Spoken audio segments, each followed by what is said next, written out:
Welcome to the Garlic Boys podcast, where we treat friendship like a good recipe treats garlic. You can never have too much of it. We're your hosts. I'm Connor O'Connor. And I'm tired. Man, What? I had something too, and I'm annoyed. I'm bleeding. Hold on. I'm bleeding. Where's it from? I don't know. Oh, that for a drop of blood. I know that. Have you seen a Harry Potter musical? Am I bleeding? Yeah. Am I bleeding? I do that subconsciously every time I get hit in the face. I go, am I bleeding? Don't just go to pig farts. It's on my Moon Shoes Potter. Harry Potter musical. You should watch it if you haven't. You don't really need to know a lot about Harry Potter, but it's more fun if you do. Favorite one is the second one because you have, I think his name is Joe, who plays Voldemort in the first one, playing Dolores Umbridge, and it's the most roided out muscle bro. He's thing huge. I've ever seen. It's very similar to the Toph in the play. You know what I'm talking about, man. The Amber Island play. That's the one. It's like that. Umbridge. Like he's like all like ugh. And he and Dumbledore start a fling, and it's funny because Dumbledore is like pretty openly gay in this. Super in love with Zac Efron. But who isn't? Yeah, right. But he starts dating Umbridge, and Umbridge is like too intense for him. He's like, "Did you make eggs?" Yeah, and like they break up at the end because Dumbledore finds out Umbridge wasn't a man. Yeah, those are some wild musicals. They're still going with stuff. Star Kids still makes musicals, and they're very good. I haven't watched Native Prudes Must Die yet, but I should. They made one of my favorite musicals, which is A Guy Who Doesn't Like Musicals. What is that one about?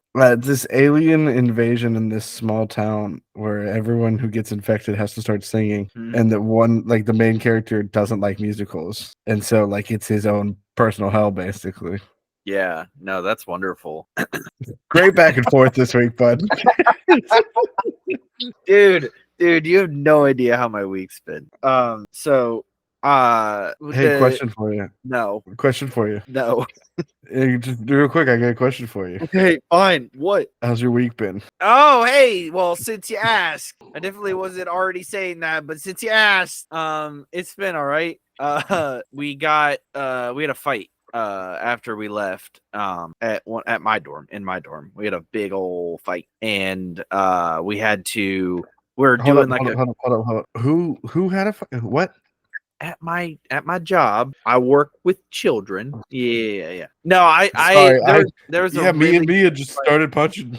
I don't think you understand that my week consists of work, sleep, work, sleep, work, sleep, work, sleep, work, sleep. I slept this entire day away. Like I only woke up when I woke up when the ordinance officer knocked on my door and said, "Hey, your lawn is too long." But then shortly after Mia came home and I was able to, get my day going. Are you in an HOA? No, I'm not. But apparently, if your lawn is too long in any sort of town, borough, city, anything like that, an ordinance officer can say, "Hey, your lawn's a little too long.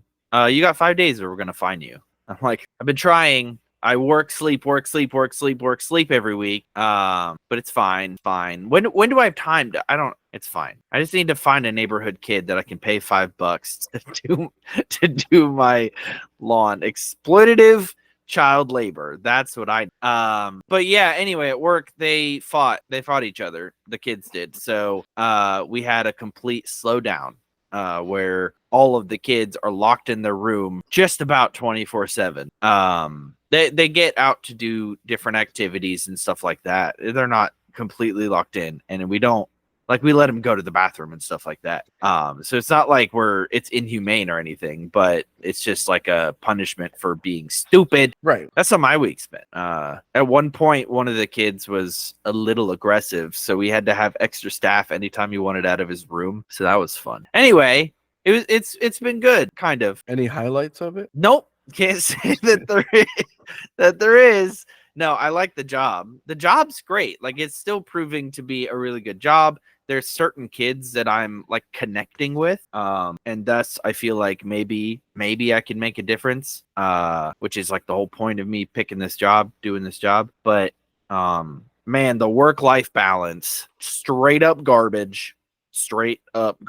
Even if I was working day shift, it's a 13-hour shift. You know what I mean? Like I'd be working from 8 a.m. to 9 p.m. every single day. When am I supposed to mow my lawn then? You know what I mean? So night shift, day shift doesn't matter because I can't mow my lawn. So I just got to be more productive and less executively dysfunctional on Thursdays, Fridays, Saturdays, and Sundays, which is coincidentally the only time I can do anything. It's adulting sucks. Yeah, a little bit. I went to the doctor's today to get new blood pressure medication, which my blood pressure is pretty good. Hey, that's There was a time where it was like 180 over 120, which is really bad because it's supposed to be 120 over 80. I was gonna say I have no reference of how good or bad that is, but yeah, that sounds pretty bad. When your bottom number is supposed to be the top number, it's pretty bad. But today it was 150 over 85. Hey. All right. Which I was like, oh, that must have, like, maybe we should up the medication, help it go back down. And she goes, well, did you take it today? I went, no, actually I didn't. She goes, well, that's all it is. It's probably normal. You just didn't take it today. And I go, it would affect it just in one day. And she went, yeah, nice. So I got more blood pressure medication. I got migraine medication. Hey, that's good. And there was a certain point I was gonna make. Dang. Oh. Well, she was talking at the end. It was like the inexplicably like, so like your weight, which always happens. Yeah, of course. It's like you got to find more time to take care of yourself. And I was like, well, like I was gonna go to the gym on Monday, but I had to bring my mom groceries, and then I was gonna go on Tuesday, but I had a problem here I had to take care of. Wednesday I have youth group, and today I had the clinic, so like I had the doctor's appointment, so like I couldn't go to the gym. It's like I want to work out, I want to do things, but other things in life come up or like are happening, and it's like, well, I can't go. She's like, well, sometimes you have to get up at 5 o'clock in the morning. It's like, okay, I'll get up, go 5 o'clock, drive the hour it takes me to work, go work out for half an hour, and then go to my job. That's gonna be enough for us. I don't think people understand how privileged they are to have not only the time to like go work out, but also like gyms near them. You know what I mean? Like the closest gym to me is 30 minutes at least. You know what I mean? Like I would have to drive to a completely different town, taking the interstate to get to a gym. Like if I had one in my town, yeah, I'd wake up at 5 a.m. to go, but I don't. And here's the thing, like, yes, I do have one in my town, but it's way more expensive than the Planet Fitness I go to. Right. Which is part of it. And like you said, you have other stuff that always comes up or that's going on, or like it's so hard. And there is a Planet Fitness right in the same town as my job. So like that's why I try to go after work. Yeah. But when everything else starts coming up, it's like, well, now I can't do that. And then this weekend I'm going away on a trip with my church that goes until Monday. So I won't be able to go on Monday unless the hotel I'm staying at has a gym. Yeah, which it might.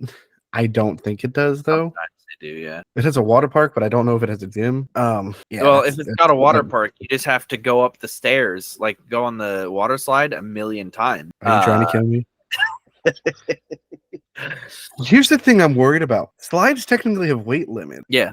I don't know if I'm going to be able to use the slides. Okay, so get up there, have them tell you that you can't go on the slide, then go back down the stairs, then go back up the stairs, and rinse and repeat. You know what I mean? What I got to do is just try to get on all of the two-person slides, but as myself. No, what you should do is get up there. All right, they said no, so you go back down. Then you go up with like a pair of goggles on. They say no, so you go back down. Then you go up with like a swim cap on, and they say no. So you just add something every time. So they. I don't see how they keep thinking I'm the same person, yet I'm shirtless with the same tattoo. Shirtless with the same tattoo, same swimsuit. Yeah. They'll never know. Have you ever seen Superman? I don't know how they don't know it's Clark Kent, but they don't. Oh, so how did I lose my phone? I don't know, man. Do you need me to call it? Oh, you got that Find Your Phone thing. So. I watched Inside Out today. One or two? I'm sorry, Inside Out 2. I finally watched Inside Out 2. It was really good. Yeah. I actually really liked it. I mean, oh man, I love those movies because it like actually they did research into it. They didn't just like plop some emotions in there and be like, all right, they have a little fun and then something kind of bad happens and then they have fun again.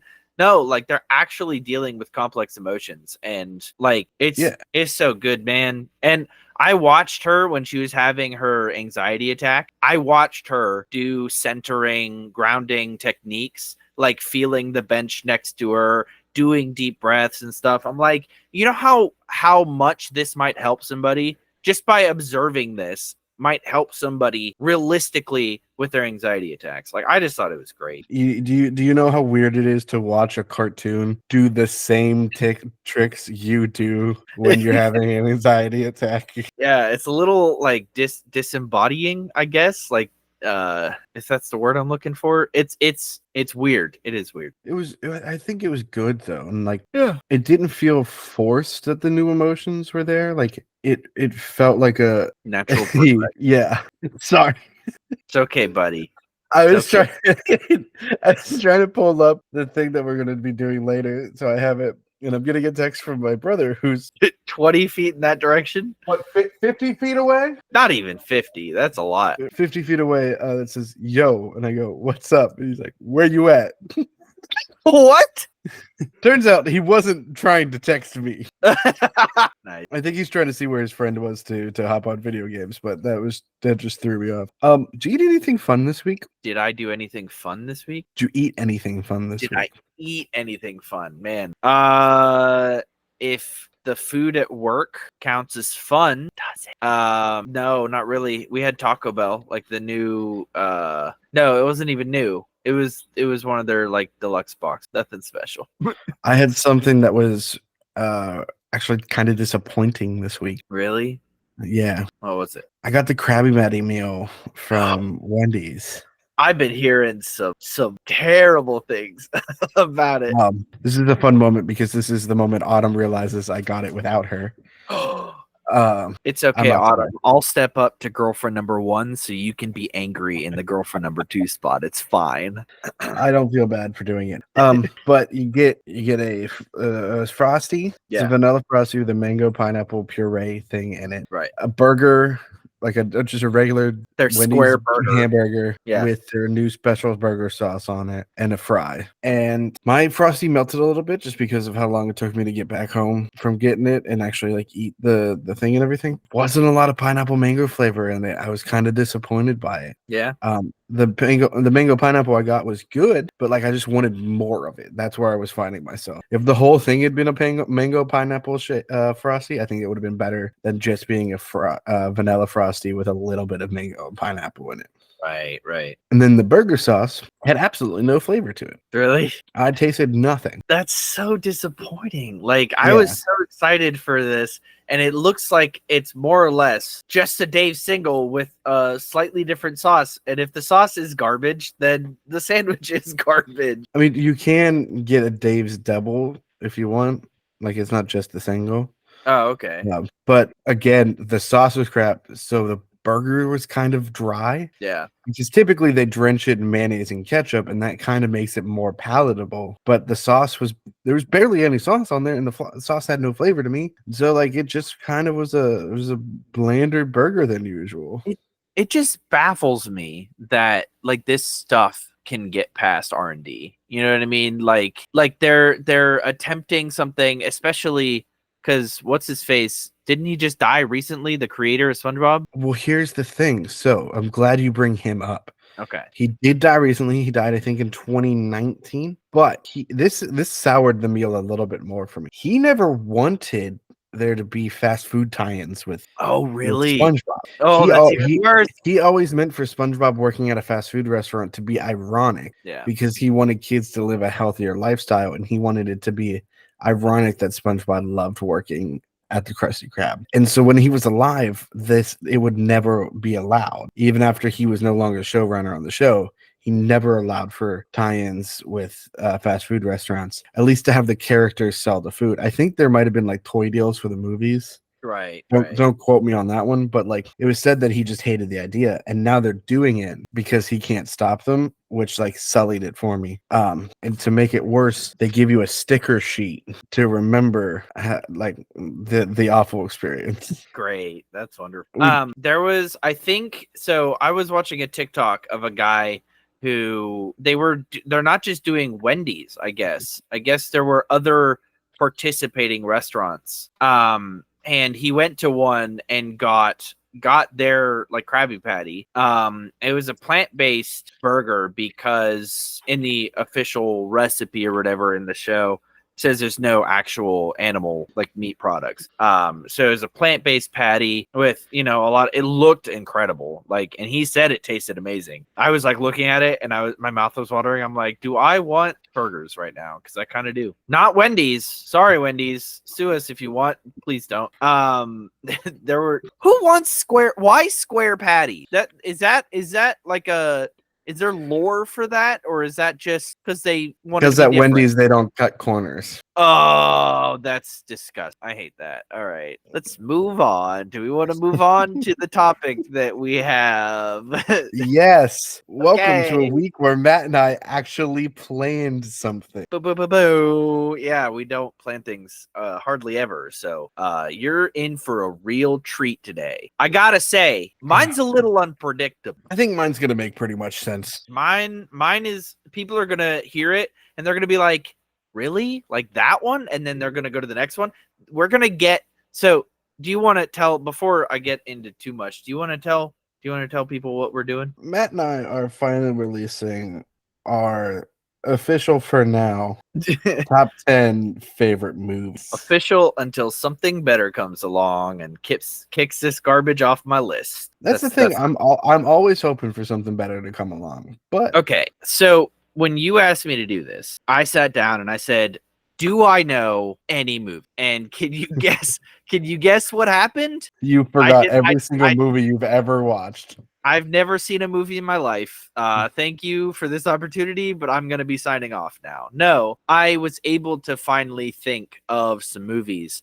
And then I was like, so at one point I actually went to the IMDb like top 250 movies to like jog my memory. You know what I mean? See if there's a movie. I tried to go on streaming services and look at like recently watched or because you watched or whatever like categories on my list. Nothing. I could find just about dang near nothing.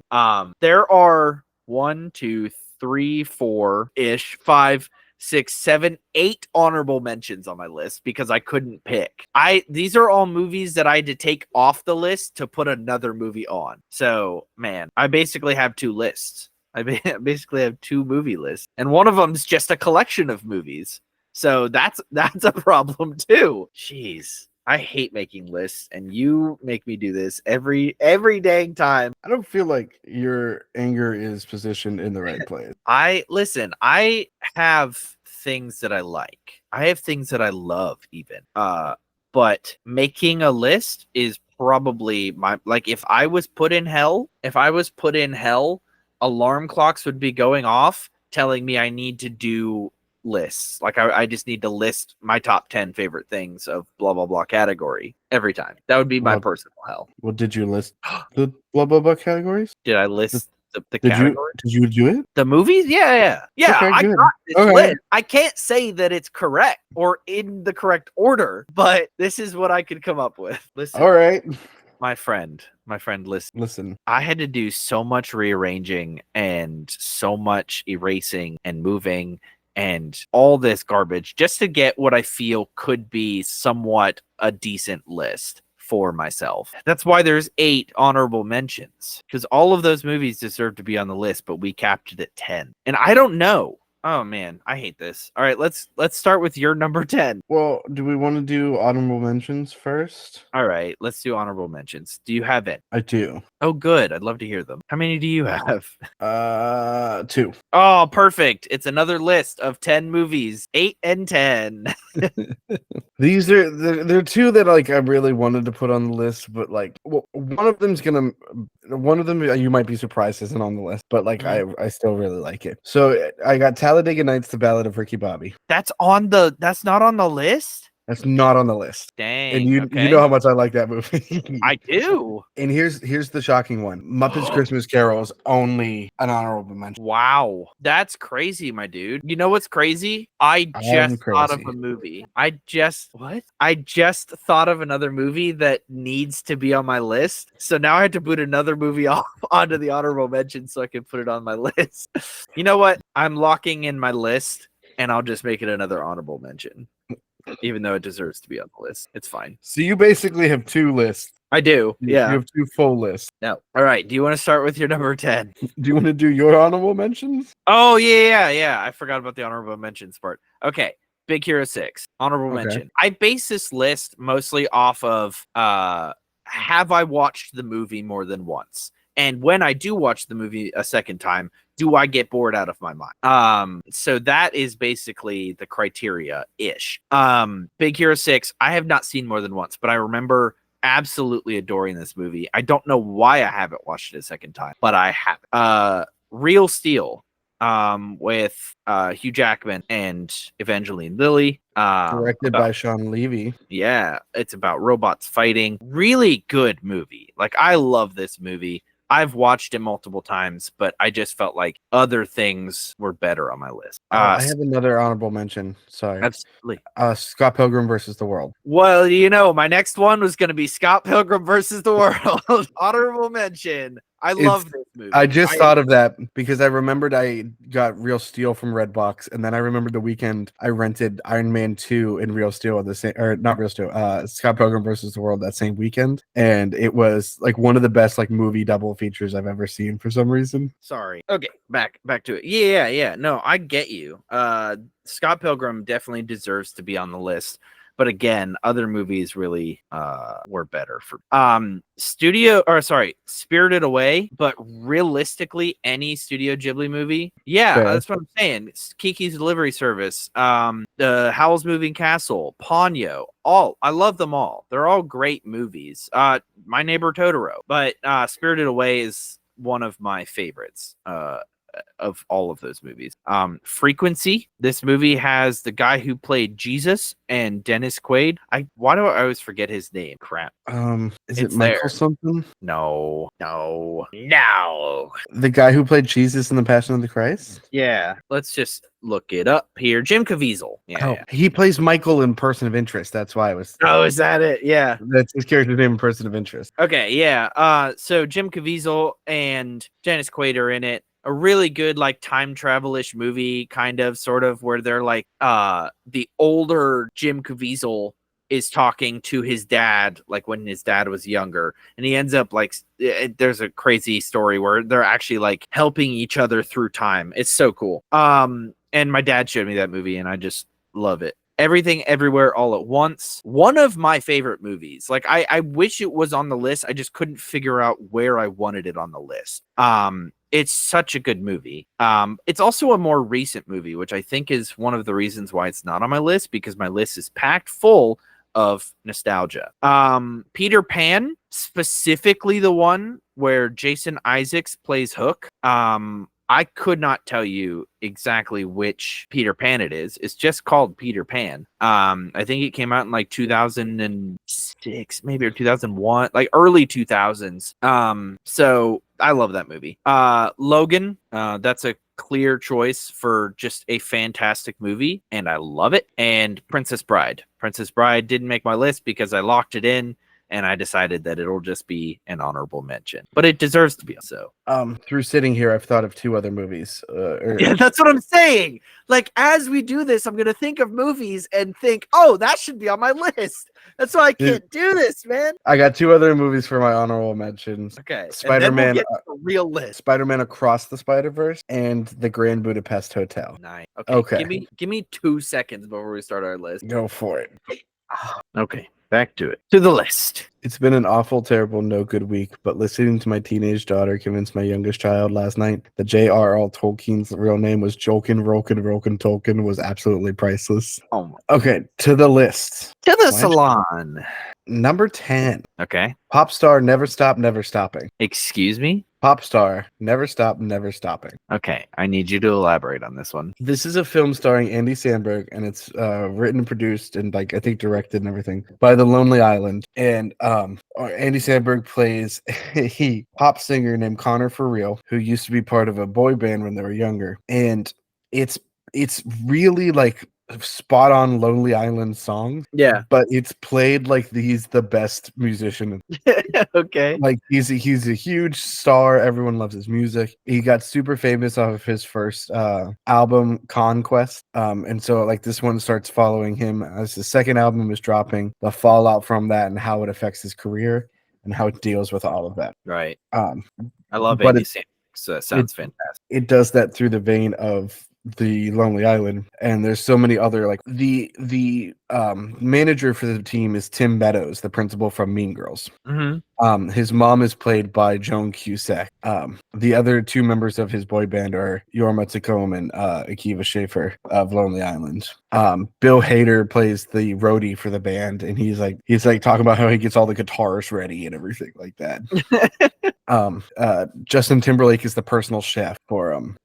Maya Rudolph plays the executive at the appliance company that starts a contract with him to play his music through all of their appliances. There's like a bunch of other cameos from like actual like not. I shouldn't say not actual, but like more famous musicians like T-Pain, Pink is in there. Oh my gosh, what is his name? I'm thinking of one specific guy and I cannot think of his name right now. Anyways, there's a bunch of them in there and everything like that.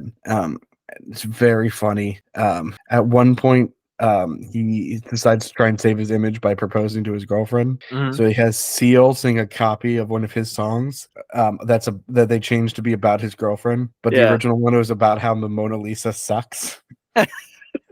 And he has a bunch of wolves because those are her spirit animal. And Paul Schaefer is there as the wolf handler, and he goes, "You have to kill this music; it's scaring the wolves." And Tim Meadows like, "I can't tell Seal not to sing." And so everyone starts getting attacked by wolves, and Seal's like, "I can't let it happen again." He's like, "What are you talking about? Like, where do you think these scars came from?" And then he gets tackled by a wolf.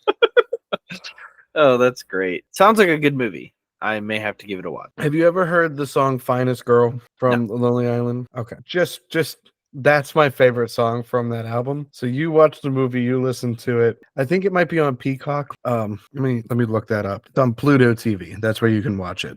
Okay, sounds good. For those of you listening at home, as well as Matt. Okay, ready for my number 10? Yeah. Because I stopped caring about your number 10. Just kidding. Number 10, Deadpool and Wolverine. Dude, I freaking love this movie. Like, I only got to watch it once in theaters, and we're going to be watching it when it comes free on streaming because I'm not paying money unless it's like heavily discounted. It doesn't matter. Loved this movie. This doesn't, to me, doesn't feel like sequelitis. It just seems like they're really, really putting every effort into making sequels for this movie, and making them really good, really funny. I don't feel like any of the jokes really fell flat. Like, I was laughing the whole time. It was great. Lots of good stuff in this movie. I don't really have much more to say. Hugh Jackman coming back as Wolverine, like that's just the shiz, man. Hugh Jackman being shirtless. Yeah, Hugh Jackman being shirtless. Who would have thought that I would want that over Ryan Reynolds being shirtless? Not me. That's crazy, man. More like huge jacked man, am I right? Got him. Fist bump. Oh, I did it. That's my number 10. Nice. All right. My number 9, Encanto. Encanto's your number 9? Okay. There was something about the generational trauma being healed in them that just resonated with me. Not sure what that means, but hey. At one point through all of my watch throughs of that movie, which is probably like 4 or 5, at one point I related to each and every single one of the characters. Like, just I had a memory and I was like, oh my goodness, I relate to Luisa. Oh my goodness, I relate to Mirabelle. Like, it was crazy how well they made those characters. That was literally going to be my next point, but thank you. Sorry. No, that's fine. That's great. That's why I think it's such a great movie. It's like there's always going to be a character that you can relate to in that movie. And like even the smaller characters within it, like they're like, oh, I get what that feels like, sort of. Yeah. Like a little bit of like with Antonio, because of a lot of my cousins were older, so it always kind of felt like I was looking up to them a little bit to see what like life was gonna be like. Right. No, I hear that. It was like, oh man, I whoever wrote that, like whoever, like the people that got together to write the movie script and storyboard and everything, y'all are probably the most empathetic people in the entire world. Like, holy crap. Did you not only like create really deep, really awesome characters like that are well fleshed out, you also created something that every single person who watched it could empathize with. It was You good. did it well. Like it didn't feel heavy-handed or like, Yeah. and that's what it truly means. Yeah, and there wasn't cheesy either, like I feel like there's so much comedic relief when it comes to talking about deep topics. And like, yeah, there Right. was comedy in the movie, but it feels like everything is all about have the deep conversation and then tell a joke to make you feel better. And this Right. movie didn't really do that. Like, I know you were feeling better by the end of the movie, but like it just let you feel sometimes, Well, it was like sometimes literally that was the whole like storyline with the aunt of like it's okay to feel sometimes. Yeah, right. Like it's okay to have your emotions. Yeah, man. I agree. That's a really great movie. Didn't make my list because I forgot about it. But it's a good movie. I remember it came out, I was singing those songs for A a long few while. months straight. Yeah. What are you? Okay, you want to hear my number 9? Yeah. My number 9, Dawn of the Planet of the Apes. This is the newer reboot with The James Franco one? James Franco. Why do I keep forgetting his name? James Franco and Andy Serkis. Thank you. Yeah, Andy Serkis. Wow, is my brain not working today? The James Franco Andy Serkis reboot. Those movies like are so good. They're so good. I could like I just did a rewatch of the entire Planet of the Apes series, like the ones from the 60s to like the 80s, and then the one that the Mark Wahlberg reboot in I guess remake in the early 2000s, and then Directed by Tim Burton. yeah, and then the James Franco series, which James Franco's only in the first one, but like that new series, they're so good. Right. The older movies, they're older movies. They're mostly practical effects, really bad CGI, like stuff like that.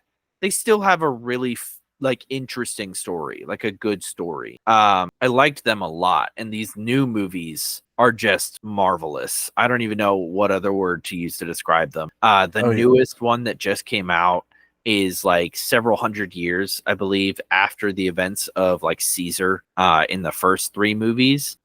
Kingdom of the Planet of the Apes, I think, is this newest one, and it still like they were. It's a brand new story, but they still were able to make it so stick. Oh man, they're so good. I will say the only one from that new series that I've seen is the one you've mentioned here, the James Franco one. Okay. And I saw it in theaters. Nice. I think I did too. I kind of like dropped off for a while. I think that's the only one I saw for a long while. And then I just saw they kept coming out.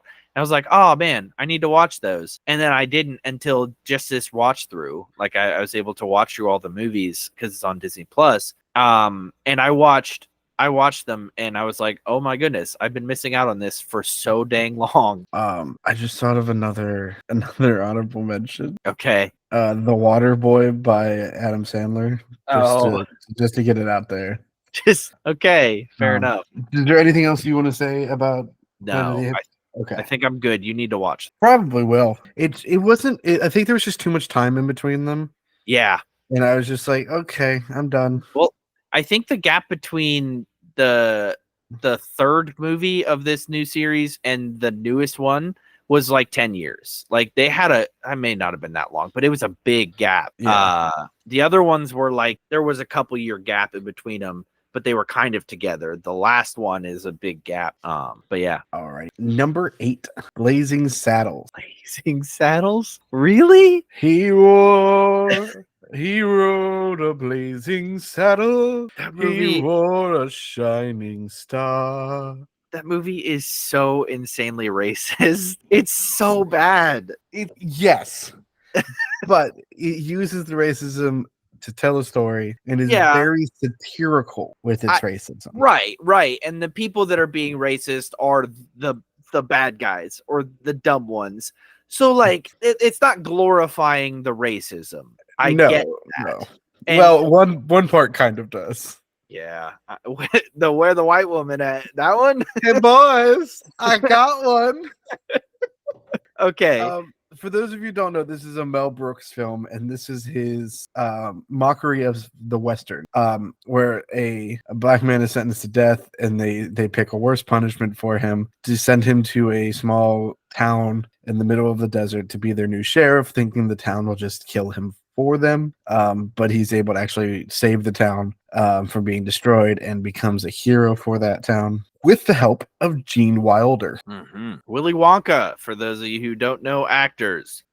Who is, I believe, what was his? Also Frankenstein. Young Frankenstein. Yeah, that's still Frankenstein, my friend. There's a difference, actually. He's Frankenstein's grandson. Really? Oh, yeah. I didn't know that because I haven't in the beginning of it, he goes by Frankenstein to try and distance himself from him. For reference to the listeners, Mel Brooks is the kind of guy who made movies like Spaceballs. If you've seen that, they're ridiculous. They're satirical, like making fun of the genre that they do, which is what Connor was pointing out with Blazing Saddles, which is so hard to watch. I don't think so. Yeah. It's also one of those movies that I have another one on my list, but this is one of two movies that I would watch with my brother and our friend Nick a lot growing up. Over one particular summer, and unfortunately Nick passed away a few years ago, but like this is one of those movies that like I remember he loved and like he wanted to watch with us and specifically wanted to watch all the time. Yeah. And so like there are good memories related to it, and as long as you just remember it's satirical and was made 50 years ago. Listen, I love watching Tropic Thunder. That doesn't mean I support everything they say in Tropic Thunder, right? It's from the same man though that wrote the musical Springtime for Hitler. Right. Other fantastic Mel Brooks films to check out are History of the World Part 1, Robin Hood Men in Tights, Spaceballs, as Matt said, The Producers, and I believe there's another. He has a silent film. I think it's called Silent Film, where there's only one word, there's only one line of dialogue in it. Really? And, it's somebody answering the phone after like trying to get to it, and there's like a whole mime sequence, and he just like shouts at the person on the other end of the phone. I watched it in my directing class, but it was really good. But yeah, Blazing Saddles is my number 8. Good stuff. My number 8, Batman: The Dark Knight. I love this movie. It is nostalgia based. I think there have been good movies, better movies even, that have come out, but this is what got me, honestly, and I'm being legit. Like I watched a few movies, but this is what really got me into like superhero movies. I adore Heath Ledger's Joker. One of my favorite portrayals of the Joker. Christian Bale may not have been the best Batman or the best Bruce Wayne, but he played the part really well, in my opinion. The trilogy, this is the best out of the trilogy. Like, I love Batman Begins, and I tolerate The Dark Knight Rises. But I love this movie. Like, this movie, I think, like, it deserves to be on the list. Like, it's already a fantastic movie. I don't know. There's not much more to say about it.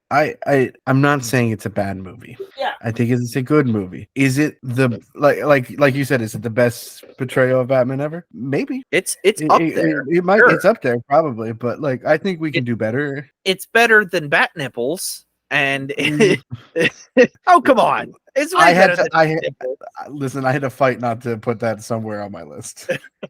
That movie is so nostalgia bait for me from when I was a kid. It's not even funny. There's a lot of nostalgia bait. You know what I mean? Like, all of my movies, I think, are, not all of them, a lot of them are nostalgia based. But I do have quite a few that are just pure nostalgia. Yeah. But the one thing I will say is that was great that came from The Dark Knight was Pete Holmes's Batman. Yes. Which was just him doing Batman, but it was ridiculous. Like They're sleeping Uh, on a farm. I don't in a kill heavy people. rain of trees. What do you mean? You just threw a batarang into him. He's just sleeping. They're all tuckered out from fighting me. Poor guy. Time to see what your worst fear is, Batman. Girl Scouts. Roombas. Roombas? How do they know where to clean? All right. I could quote that the rest of the day. He Could. talked about how he wants DC to make a movie where it's just him playing Batman. And honestly, I would love to watch that. That would be so good. I would love because like it's not like they haven't had successful comedy movies, like comedy Right. superhero movies, you know what I mean? But like a satirical Batman movie with him as Batman and then a Spider-Man movie. Wow, like those would be so good. I So agree with good. you about the No, Batman. No, stop it. Stop being I'll stop being it when Spooderman becomes funny. Number 7, Star Wars Episode 6, Return of the Jedi. Oh, man, I had such a tough time not putting any Star Wars on my list. I felt like I had to put one Star Wars. Right. Like you feel like you have like I feel like I had to put a Star Wars movie and a Marvel movie, like because that's who I am. You know what I mean? But I feel like personally those transcend the list, you know, and not that they're better than anything that's on the list, but there's so many of them. Like, I don't know how to pick just one. I don't know what to do. So I almost went with Rogue One. Yeah. But I had to go with one of the main saga stories. So I felt like that was the best thing. And the reason I went with number 6 is it's the only one I've seen in theaters. Oh. So it's the only one I've seen as it was intended to be. Yeah. If I had to pick one though that like I can sit down and watch and have a good time no matter what, it'd probably be Episode 3. Oh, so good. Just because of Episode the 3 speech. was yeah, for sure. Episode 3 was gonna be the one that was on my list. If not the Episode 7, I probably would have put that on my list. It's specifically Episode 6 is here, but it is for Star Wars in general as well. Yeah. If I could put just Star Wars on my list, then I would, but that's taking up 10, 11 movies and counting, right? Out of the 20 you picked, that's a lot. Shut up. All right, do you want to hear my number 7? Yes. Knives Out. Okay. I love Knives Out so much. The Glass Onion I thought was good. It did not hit me the same way that Knives Out did. I don't know what it is about it. I loved Knives Out. It's one of those movies where like it's crazy. Like you know what happened. So it's not really like a true detective mystery kind of movie. Like you know pretty early on what happened and exactly how it happened. But I mean there are twists and stuff in there. But like, oh man, I don't know. Benoit Blanc, like Daniel Craig's Benoit Blanc is superb. I've never seen a better detective portrayal on the big screen. I will say, like you said, you do know the twist and everything, but I think it's not that you know the twist and you know how everything happens. It's that you think you know how it happens. Right. And like the whole time we're watching it. I remember because we watched this together. I remember both of us just being like, okay, I think this is what happened, and there's this person that didn't. It was like this, like throughout the whole movie. I don't think either one of us guessed the twist right. No, I don't want to spoil if you haven't watched it. But like it was good because it wasn't like try to guess the twist. It was try and guess how the twist is gonna happen. Yeah. I just felt like it was, I don't want to say groundbreaking for like whodunit movies. It wasn't necessarily groundbreaking for whodunit movies.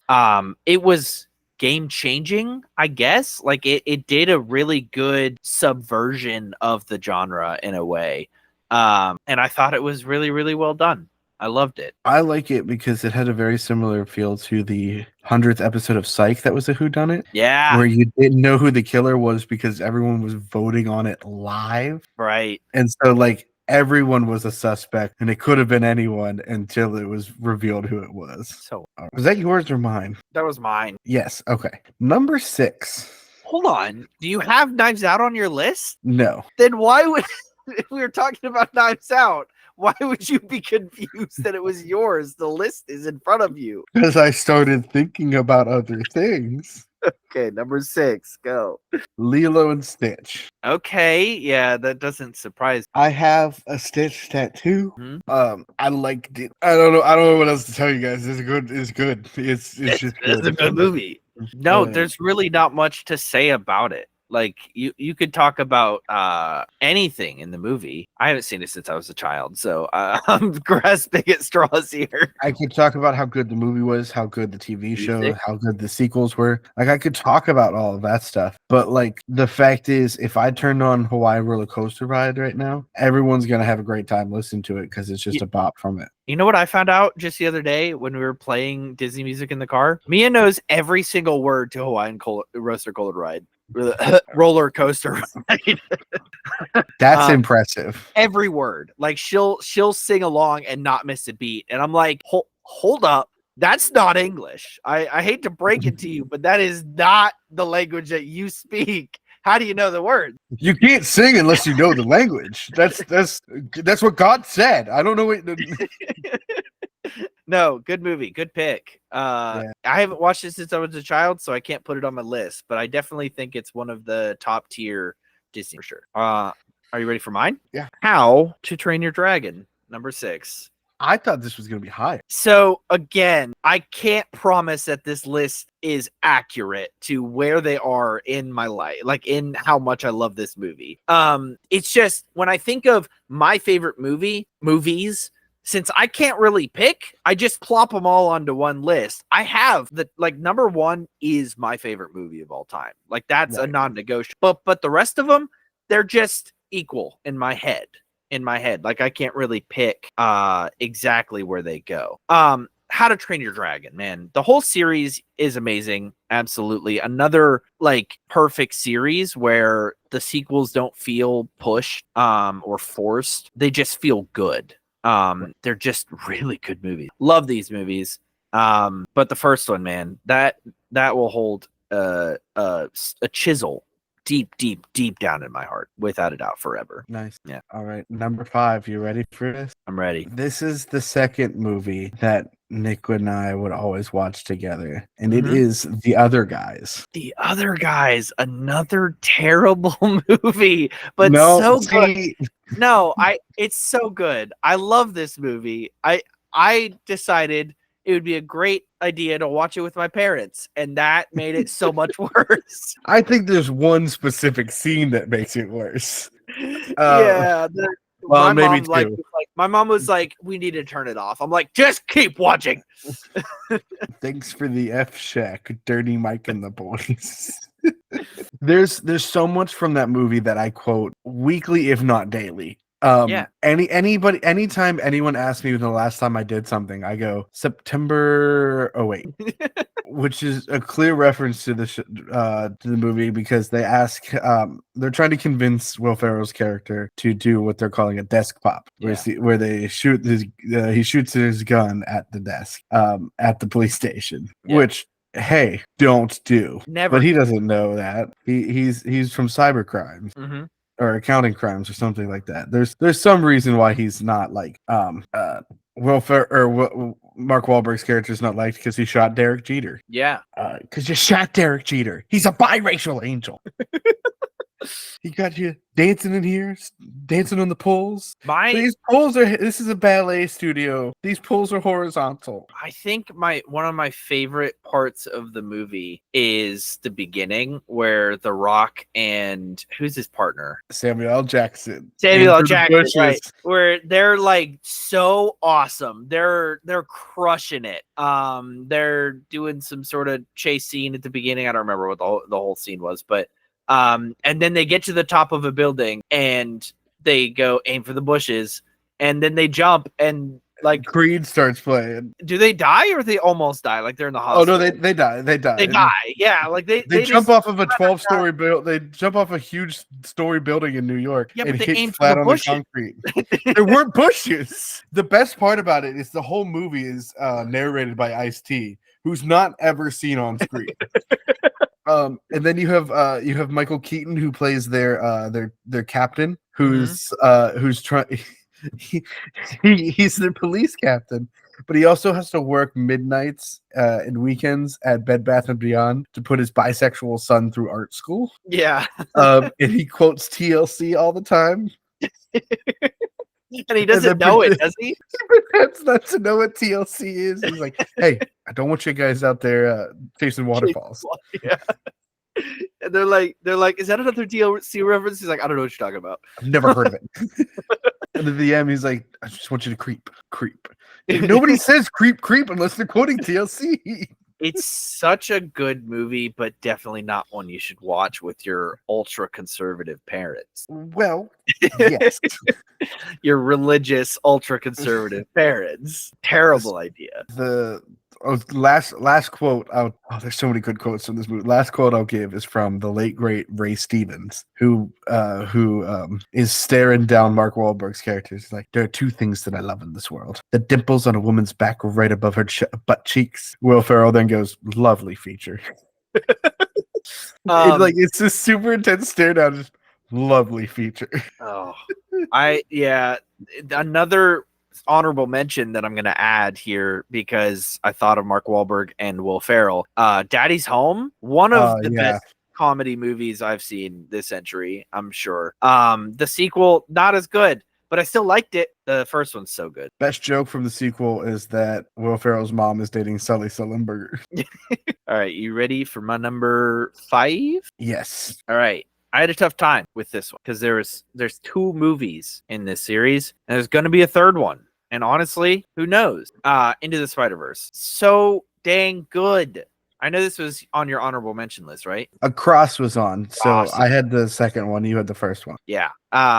I love Into the Spider-Verse. I have since the day it came out. I was so pumped to watch it. And it's so fun. Like it's a deep movie. It hits a lot of hard topics, but at the same time, it's like a comic book on screen. Like I love the style. I love the characters. Everything about it's wonderful. I love it. There's no part of watching it that I didn't enjoy. And like that's why I put the sequel on my list though, because I think it ramped it up and it didn't fall backwards at all. Like it continued the momentum of that first one into something even greater, I think. And I'm so psyched for the third one. They've pushed it back though, haven't they? A little bit. But I don't mind it because you know why? Yeah. It just means that it's going to be so much better when it comes out. At least that's what I'm telling myself. Yeah, I just hope it's not like issues that like the people are having. You know what I mean? Like I understand pushing it back, and pushing it back means that you're going to have hopefully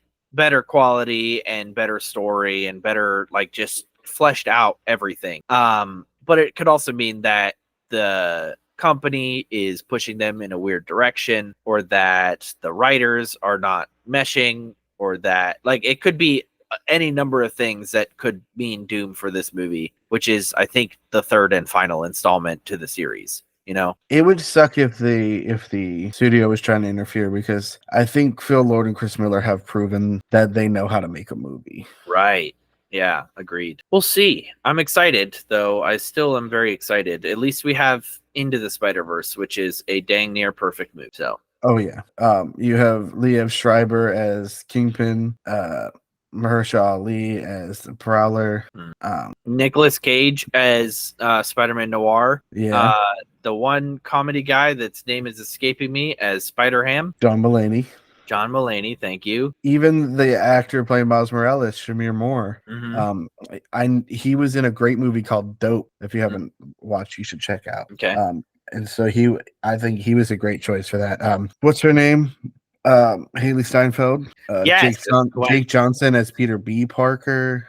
Yeah. I think Chris Pine was the first Peter Parker that died. Yep. The blonde one. Lily Tomlinson plays Aunt May. It's just really good. All around A+ stuff. Yeah. What's your number 4? Number 4 is The Muppets movie. Okay. 2011, I believe it is. Is that the one with Jason Segel? Yeah. Am I a man or am I a Muppet? That one. Yes. That's such a good one. It's so good with the music and everything. Man, I love it. For those of you out there who know me personally, I feel like this is another one that's not very much of a stretch for you to believe that this is on this list. Connor is a avid Muppets fan since childhood. Yes, I've enjoyed the Muppets. See, They that's are. so wild to me because like my parents did not introduce us to much of the Muppets. You know what I mean? That's disappointing. Yeah, like I had my first baby blanket was a Baby Muppets baby blanket. And I watched Sesame Street, which is not Muppets, obviously, but it is mechanical puppets. Well, they are Jim Henson Right. creatures. But I mean like the Muppets IP. Yeah. It's not a Muppets thing, it's like a separate thing. But and then they showed us, I think, the one movie where the bad guy can't laugh, like he just says maniacal laugh the whole time. That's the Muppets. That's the one with That's the Jason movie I'm Segel? talking about. Seagull, but yes. Is it really? Yeah, because he's trying to buy Muppet Studio, and so they have to hold You're right. the fundraiser to buy it, and then they And cure him in the end. That's got Amy Adams too, right? Yeah. Yeah, He's the that's a one good that one. introduces Walter. Yep, that's a really good one. We're doing a sequel. We're back by popular demand. That's from the second one, Muppets Most Wanted, but still. It also has a bunch of banger songs. Yeah. Including but not limited to Muppet or a Man, an updated Rainbow Connection. I think Brian Henson does it. I could be wrong if he's still playing Kermit, but not to say he's better than Jim, but I just think it's very, very there, you know? Who's your favorite Muppet? I mean, Waldorf and Statler are probably my favorite Muppets. Yeah, that didn't surprise me. But from that movie, I think it might be Fozzie. Mainly for the interaction of, but Kermit, what's worse? Mildly inconveniencing Jack Black or destroying the Muppets? Kidnapping Jack Black! My favorite Muppet is Gonzo. I love Gonzo. Always That's have. correct. All right. All right. Are you ready for mine? Let's do it. Number 4. We're getting down to it. Mrs. Doubtfire. How did I not have that on my list? I had to put a Robin Williams movie on there. And Oh. while I love just about every Robin Williams movie out there, this one is by far my favorite. And I've watched it at least 100 times. I was so worried about having just too many comedy movies on my list. Right. That I think when I started thinking about Robin Williams, I focused too much on Good Will Hunting and Dead Poet Society. Right. Like Dead Poet Society was right there. And I was like, I don't want to put that one. And like that one's good, but I've only seen it once. Yeah. I've seen Good Will Hunting a few times. And like they're great movies, but I was like, yeah, I just don't know if they're like top 10 though.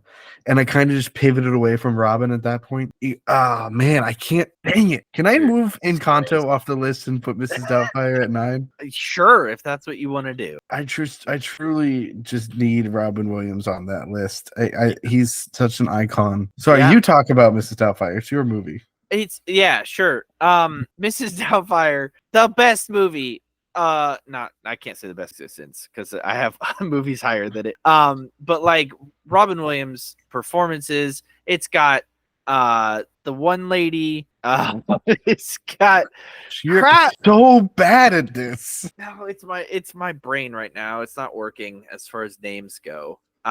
It's got the one lady, she plays Andrew Garfield's Spider-Man's aunt, in that movie. She also plays the wife in this movie. It's got Pierce Brosnan. There's a name I remembered. As like the guy who's coming in to steal, the ex-wife, I guess, by the time it's happening.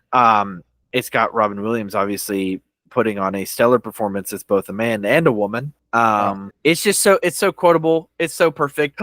Oh no, I've messed up my whole list just by saying it's quotable. My whole list has gone down the drain. I don't know where to put this. Okay, I'm gonna make this equal with Mrs. Doubtfire because of its quotability. And it's just gonna be a tie for 4th place. Night at the Museum 2. Oh, I love that movie so dang much, and the quotability of it is beyond any movie ever. It's so good. I do feel like the quotability of movies was a factor here because like these last 3 have been ones that I quote all the time. Right. It's about, I mean, both of us are very comedic in our everyday life. Right. And I think having those bits that we do, which tend to be movie quotes, is one of those just comedy things that we do every day. So I feel like it has to play a factor in our favorite movie list. For definitely and for sure. I just was going over Robin Williams quotes in my head. Sorry, You're fine. Do you want to say what your number 3 is? after I talk about my Sure. one of my favorite things from Mrs. Doubtfire is when he's getting dressed up with his brother, who's played by Harvey Firestein. It's like I don't know. I feel like Bubby. I feel like I look like Bubby right now. And he goes, "That's okay. We'll try a little harder. Matchmaker, make me a match. Find me a find. Catch me a catch." It was like they just go to Fiddler on the roof out of nowhere.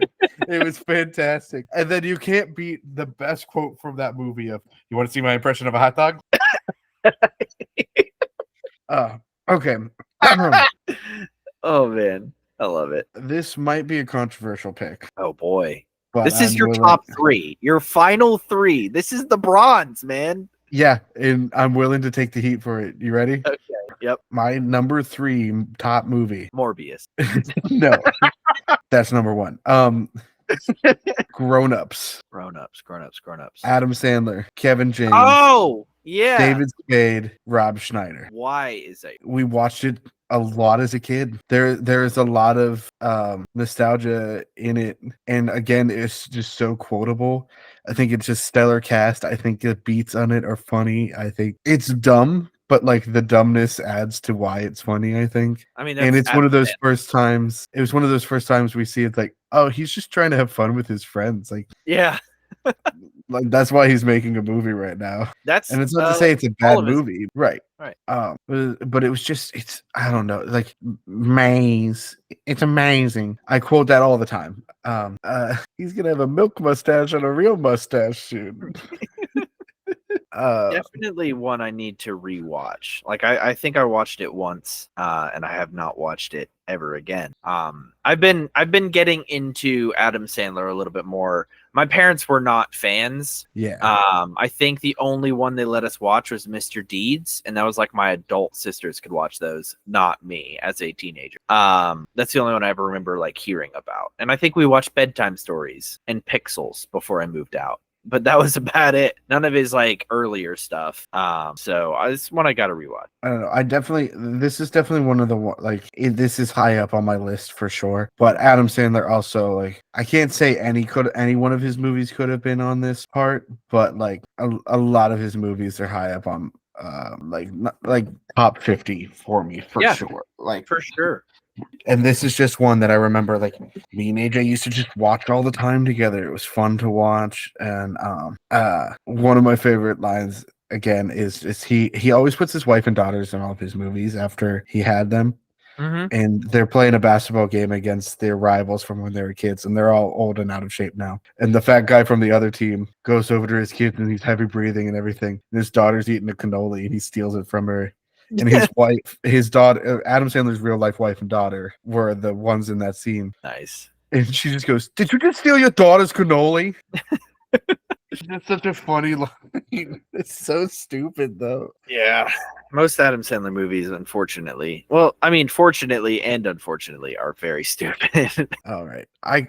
I don't think I'm going to be able to convince you that this is worth my top 3, but that's okay. Number 3 for me, Dr. for Horrible it. Sing-Along Blog. Oh, that tracks. That has to be on my top 3. I've watched it probably the most out of any of the movies on this list, if I'm being honest. And it's like, I think it was a YouTube release movie. Like, it wasn't an official movie until later, and now it's on Amazon Prime Video and all that. But I love this movie. It's a musical movie. It's got Neil Patrick Harris. It's got Nathan Fillion. It's got Amy. That's not Amy. Felicia Day. Thank you. Why did I say Amy? It's got the guy who plays the guy from Big Bang Theory. Oh my gosh. Jim Parsons. Yeah, it's got him. I feel like sometimes you're trying to set me off with not remembering these actors' names. I promise I'm not. I can't remember names. Anyway, good stuff. I love it. I love the music. I could sing the music day in and day out. I actually performed one of the songs at one point at Waynesburg. It's so like, I don't want to say it's obscure because I know people have watched it. I know it has like a little mini cult following, but it's not something that if I brought up at a party, everybody would know. You know what I mean? Like, it's kind of unique, and I'm like, it's kind of unique, you know. I'm a little unique because I like a unique movie that nobody else watches. Oh, I'm so quirky. I'm a little quirky girl. So quirky. A lot of my stuff that I love, like Doctor Who, Doctor Horrible, Sing Along Blog, a lot of doctors. No, a lot of that stuff comes from my oldest biological sister, Megan. She's introduced me to like everything that I love. So it's her fault that I'm this way, but I'm not complaining. There you go. Numero dos, unless you have anything you want to say about this one. I think it's a solid pick. I listen to the album maybe every 3 months or so, just because I was like, oh, I've missed what that sounded like. Yeah, no, I hear you. But yeah, solid choice, bro. All right, brother. Brother, my number 2 pick. What's a stew? What is a number stew? You know, is right between shut up and shut up. So my number got him. My number 2 pick is Captain America: The Winter Soldier. Hey, I figured that one would be on your list eventually. Yeah, no, I know that one. And as much as this one is cool movie, Chris Evans hot, fight other people. This also is sort of a stand-in for most of the Marvel movies. I was like, it's not. This is the best of all the Marvel movies. I think this is where they like really shown like the tone shift and the change that was coming after Avengers, leading into Avengers, Age of Ultron, moving forward, and it also gave us the Russo brothers doing their first movie for Marvel, which would then lead to Civil War, Avengers Endgame, and Infinity War, and all of that. Some of the best movies in Marvel. Exactly. Yeah. We wouldn't have them if it wasn't for the top movie in Marvel. Yeah, I can mostly agree. I think there are movies that I like better, but objectively speaking, that is a great movie. Like it is top tier. Enjoyability wise, for me, I feel like there are others that top it, but there's no doubt in my mind that it is one of the best Marvel movies. So agreed with you there. I think the best thing about it is the rewatchability factor of like, it is like a mystery thriller, like espionage spy movie. Yeah. But like, I knew who the Winter Soldier was going into the movie, so rewatching it doesn't spoil anything. Yeah. Yeah. I still like get the fun of the movie every time. Yeah, that's good. Alrighty. Enough about you. Number 2 for me, Treasure Planet. That's not much of a surprise. Treasure Planet has always been one of my favorite movies, and I've never been quiet about that fact. Yep. It's so good, man. Like it's obviously a space spin-off of Treasure Island. Not spin-off, a space parody. Not parody even. What's retelling. the word? Retelling, yeah. Of Treasure Island, retheming, reskinning, whatever you want to call it.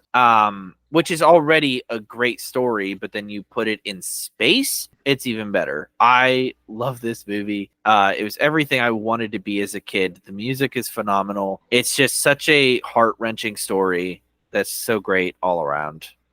Nothing bad in it ever. It's great. I think it shows off the unsung heroes of Disney well as well. Yeah.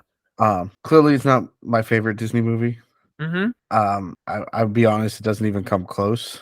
That's fine. But it's not terrible by any means. It's still a great adaptation of Treasure Island as well. And so like, yeah, I'll watch it. I'll enjoy it. Just, you know, it's not going to be like my number 1 pick, which is okay. Yeah. I just wish it's not yours either. It's my number 1 Disney pick, but regardless, I just wish it wouldn't have come at the time that it did. Like, I'm glad it did, because in my lifetime it was very impactful. And I have a lot of nostalgia, which is probably one of the reasons it's up there so high. But there was just so many issues as far as like the studio and pushing other things, and like the changing of the times kind of thing.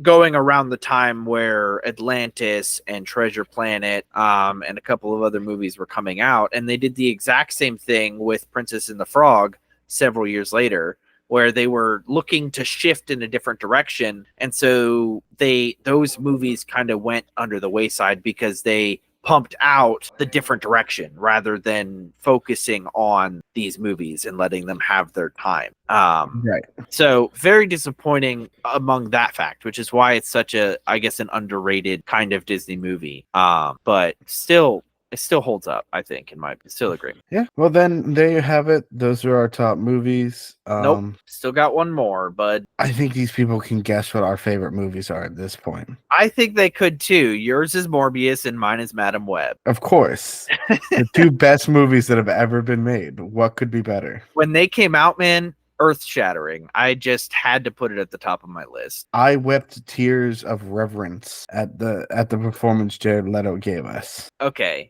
Since we've talked about our favorite movies in depth, how about we just name them and then we don't talk much about them? Well, I mean, I wouldn't guess yours, but I'm pretty sure I know. Like, I'm not gonna be shocked if it's this. Okay, wrong. I'm just kidding. Wrong. All right, I'd love to hear your thoughts. You're a very predictable boy. Number one for you is The Sorcerer's Apprentice. Wrong. I mean, it's right. That's definitely right. Yeah. That's not a surprise at all. And the number one for you, guess it, Princess Bride. Ding, ding, ding. Boom, boom, boom. All right. Best movie that's ever been made. It's everything perfect out there. Be ashamed to destroy this one. That's why you should never make a remake of it. Yeah. They are making a remake. This is another honorable mention I'm thinking of now. Remake, I think, of The Labyrinth that originally starred David Bowie. Oh. I think it's a remake. It's going to be Tom Hiddleston as the Goblin King, like the main villain, I guess.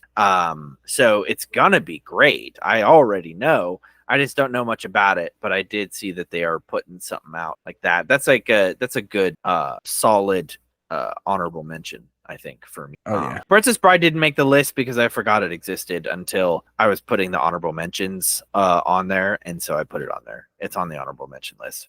But it deserves to be on the list, you know? Agreed. Alrighty. Well, thank you so much for listening to this week's episode of The Garlic Boys. If you enjoyed it, you can go ahead and follow us on TikTok, Instagram, and Facebook to let us know that you're a fan of the show. If you want to let us know you extra enjoy the show, you can head on over to patreon.com/@thegarlicboys. Subscribe to our Patreon over there, which will unlock special access to our after show for our TGB One Shots D&D Real Play show. And if you enjoy those two shows, as well as the Clever Boy quiz, and you want to get merch to show how much you enjoy those shows, head on over to redbubble.com, pick up that merch that you want, and go ahead and wear it and promote and do things with. Dude, are you actively falling asleep right now? Because was I still talking?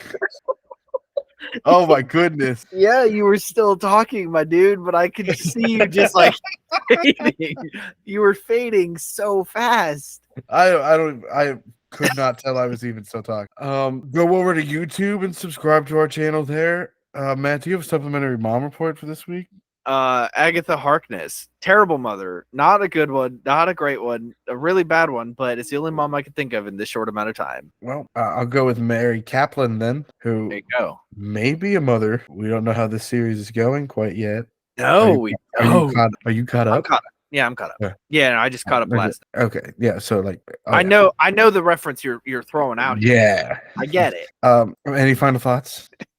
Go watch every single one of the movies that we just listed before next week, or else we're blocking you from the show. You're blocked. Blocked.